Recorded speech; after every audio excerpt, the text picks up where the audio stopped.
Paz seja convosco, estamos aqui novamente, mais uma vez comentando, né, as nossas lições bíblicas. Eu estou aqui com o irmão Maciel, o vereador Maciel, né, e hoje vamos fazer o comentário da lição O Princípio das Dores, parte 2, quer dizer, o complemento da semana passada.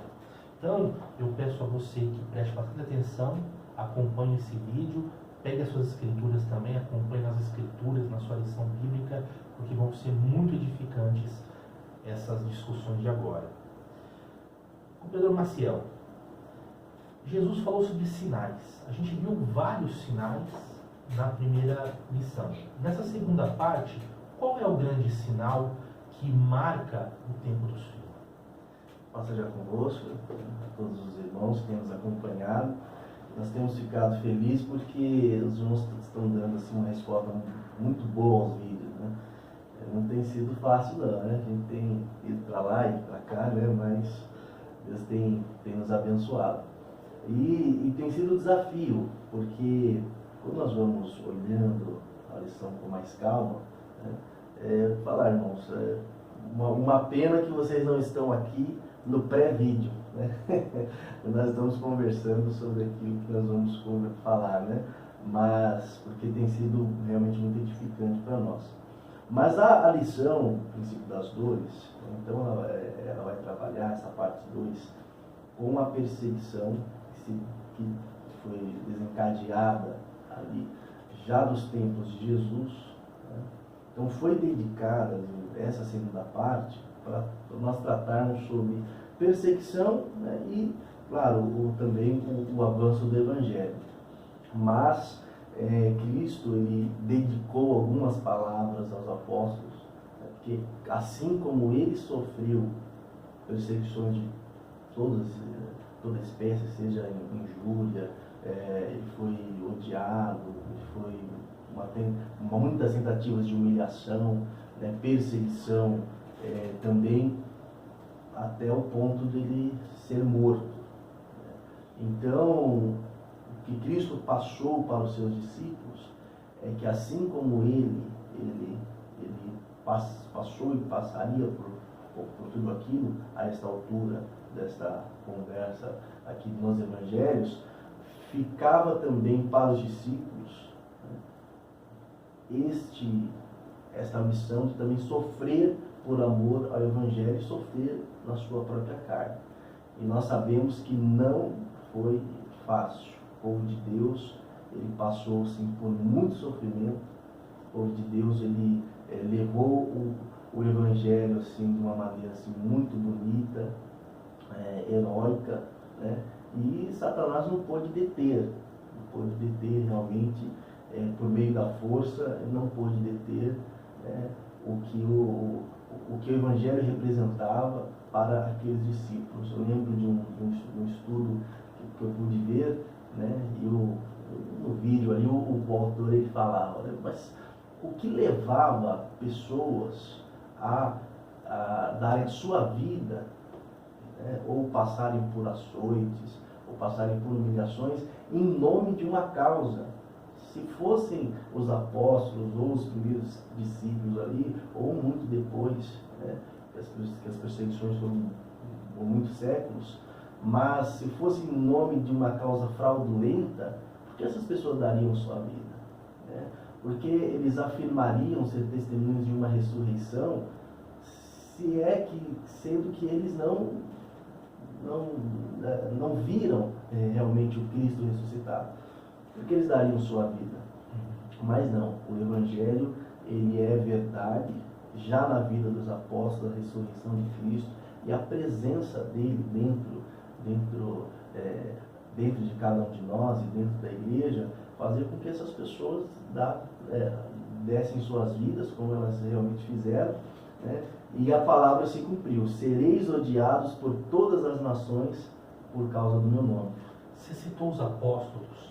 Quando a gente fala assim, ser imitadores de Cristo, como Paulo foi imitador, como Pedro foi imitador, ser como os apóstolos, muitas pessoas torcem o nariz e falam assim, é impossível isso. Sim.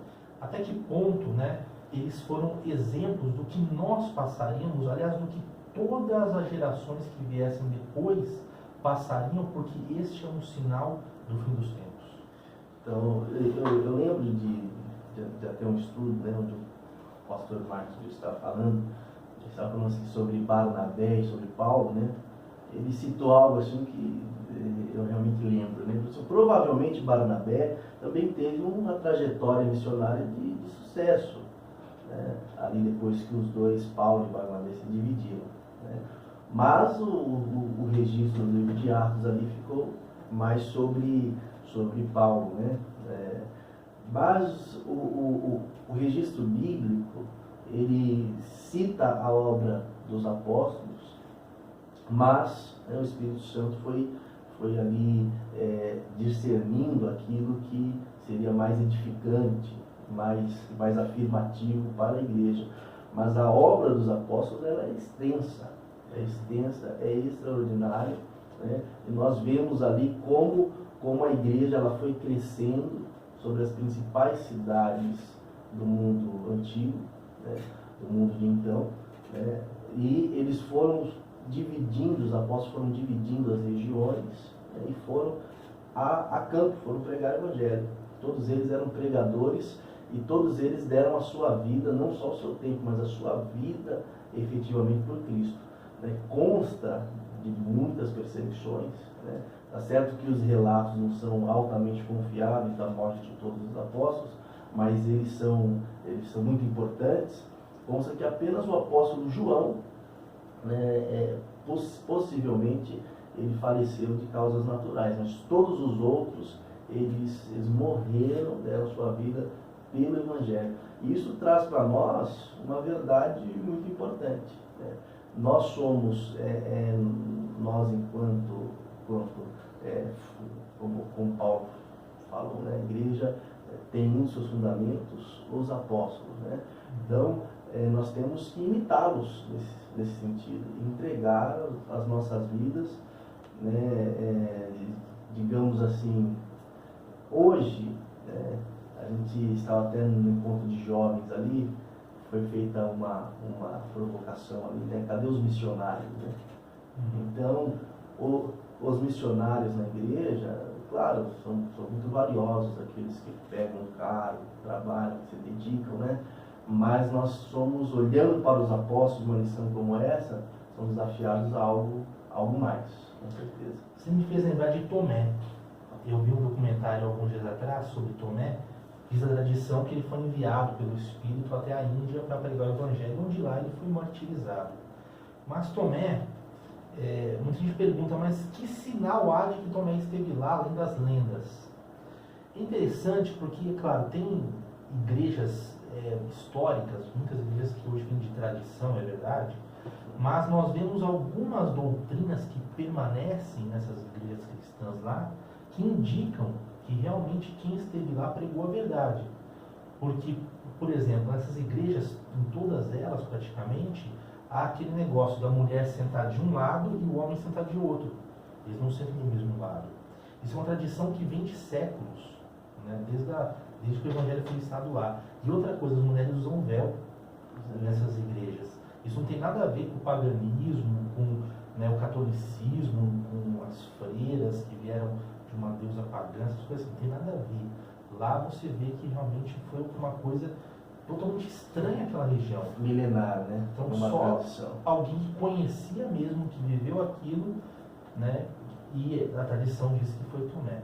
Então é muito interessante isso. E é interessante também por quê? Porque muita gente fala assim, mas não existe perseguição mais hoje. Não é verdade. Né? Aqui no Brasil a gente sabe que a perseguição é muito pequena. Mas quando você vai lá para o Oriente Médio, você vai para a Coreia do Norte, você vai para os países mais fechados, é uma perseguição como nunca houve. Terrível mesmo. E mesmo nós, hoje, aqui, dizer que não tem perseguição é um grande erro, porque nós somos perseguidos, às vezes, porque nós mais amamos nossos pais, mães, nossos irmãos, nossa família, né? Nós temos aprendido, sim, pastor, a importância da verdade. As lições anteriores, elas alimentaram o nosso conhecimento, a nossa vida espiritual, né, para a gente discernir aquilo que é comida espiritual e aquilo que vem do paganismo, que vem do chifre pequeno, né, que vem de as doutrinas, as mudanças na lei. Então, se nós pegarmos esta base, né, e trouxermos para os nossos dias, então a gente vai começar a enxergar muita perseguição. Porque, assim, eu acho até curioso, né, contar assim, um caos, né, que muitas vezes acontece. Um tempo atrás, estava ouvindo um pastor lá falando, né, e na oportunidade pastoral, a gente falou assim: nós temos que falar a verdade, nós temos que não podemos temer, nós temos que ir para cima, incentivando, né? Aí tinha, assim, visitantes no culto, né? E ele quis ser gentil com os visitantes, ele falou uma frase assim, né?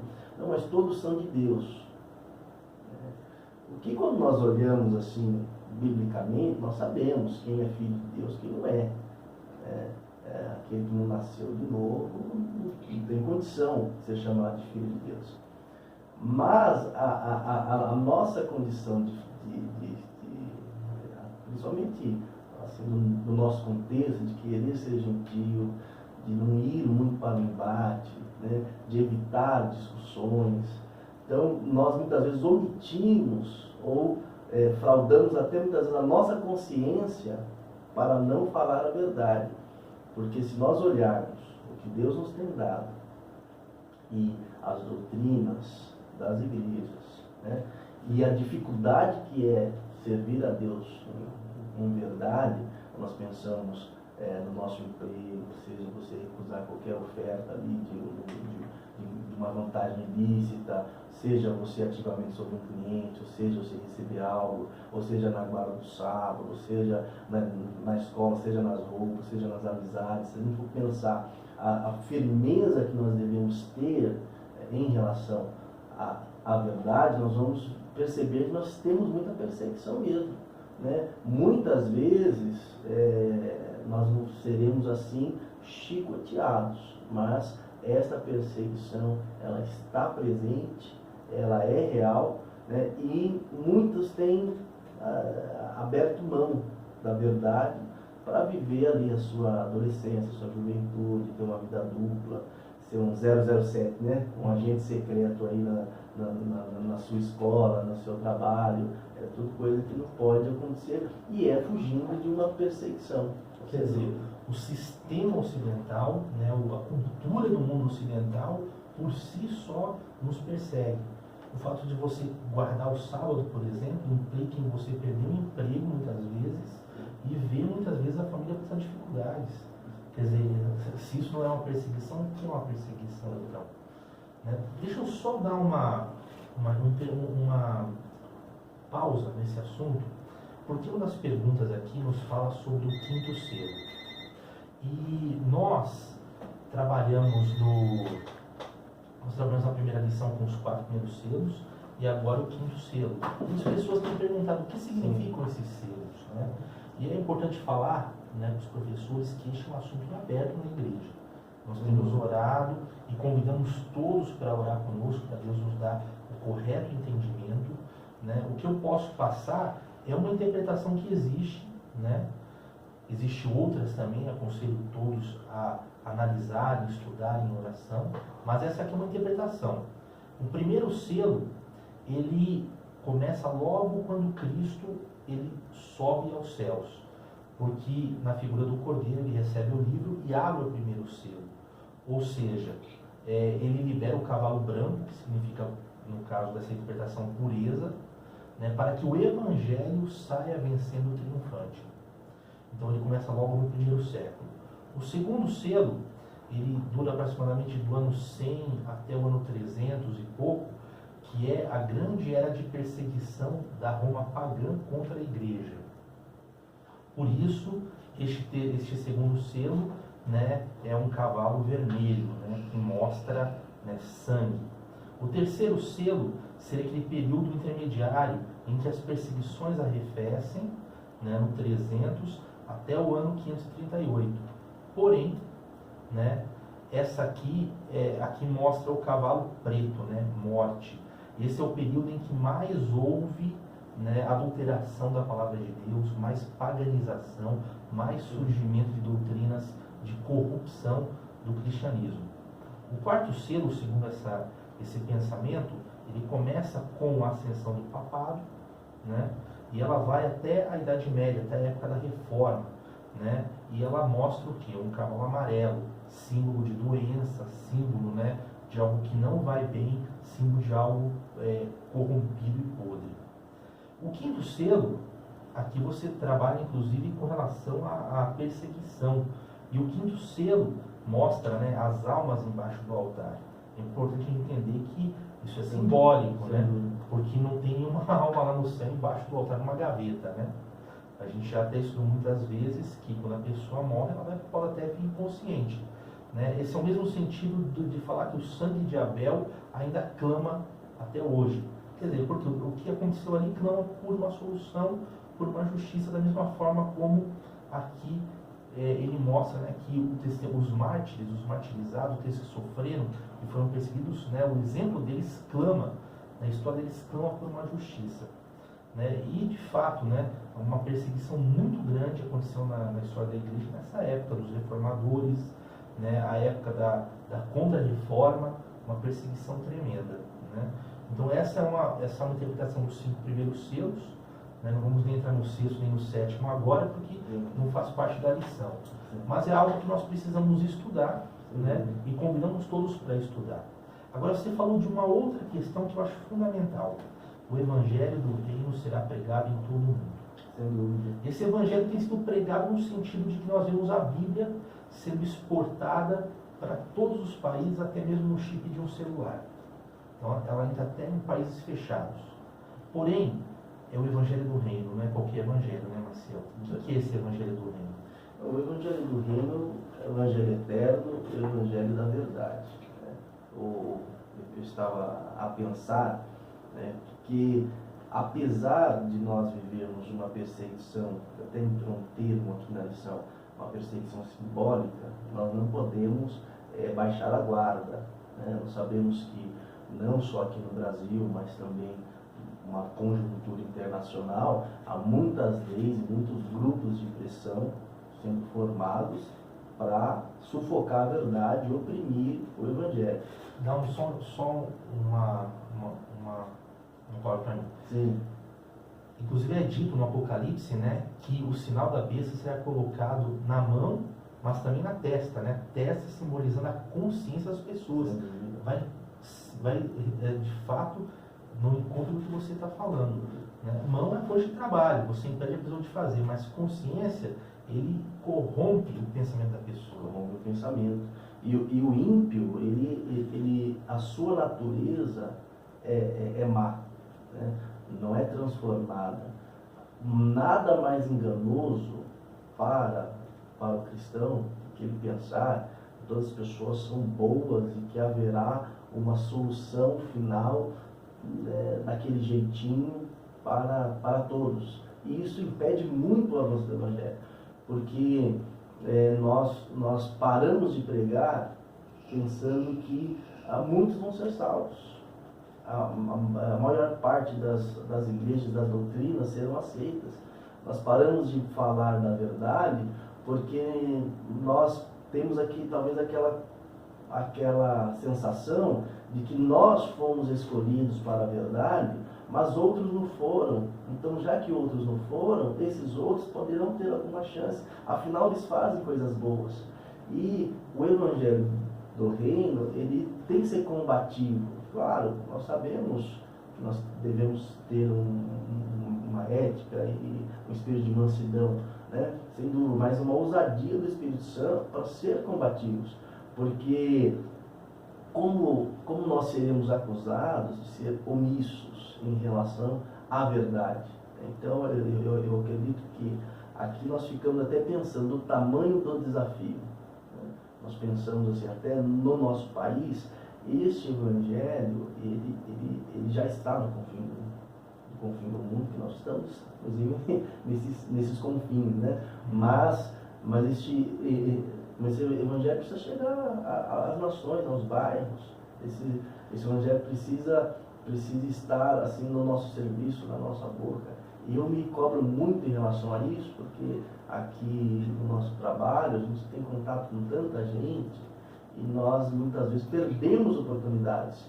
E quando nós pregamos a verdade, nós liberamos uma palavra de salvação para a vida dessa pessoa e nós estamos sem dúvidas falando e apressando a volta de Cristo. Quer dizer, a gente tem que ter um pouco mais de ousadia, né? Para declarar assim, olha, isso é pecado, que a gente às vezes se intimida, né? O cara canta bem, ou aquele cantor, ou prega bem, ou aquela igreja está cheia, né? A gente olha muito a aparência e esquece que Jesus falou assim, olha, no último dia muitos virão até mim e dirão, Senhor, Senhor, não fizemos tal coisa em teu nome, não anunciamos tua palavra, não curamos, não fizemos milagres, sinais, prodígios, maravilhas.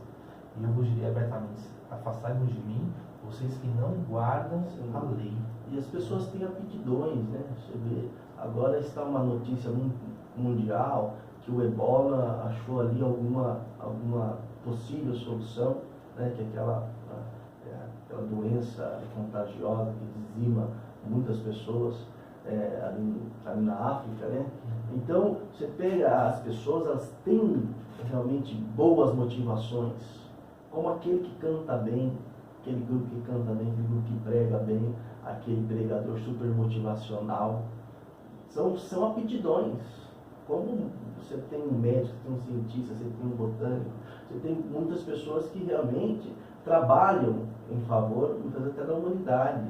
Mas quando nós olhamos sob essa perspectiva, ok, mas o Senhor, Ele vê a intenção dos corações, Ele vê a natureza das pessoas, Ele olha e esquadrinha tudo. Quer dizer, dom não é salvação. Mas de maneira nenhuma.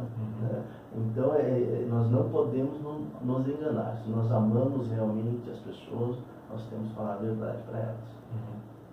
Bom, espero que esse nosso bate-papo seja útil e que cada um dos irmãos possa complementar e nos mandar também sugestões, observações e também ajudar em oração para que nós possamos ter um entendimento correto aí dos selos de Deus. Depois tem trombetas, então, olha, tem as taças, né? As taças da glória de Deus. É longo o caminho. Mas que Deus abençoe a todos e até o próximo vídeo, que não vai ser fácil também não, hein? É a grande tribulação. Verdade. Deus abençoe. Amém.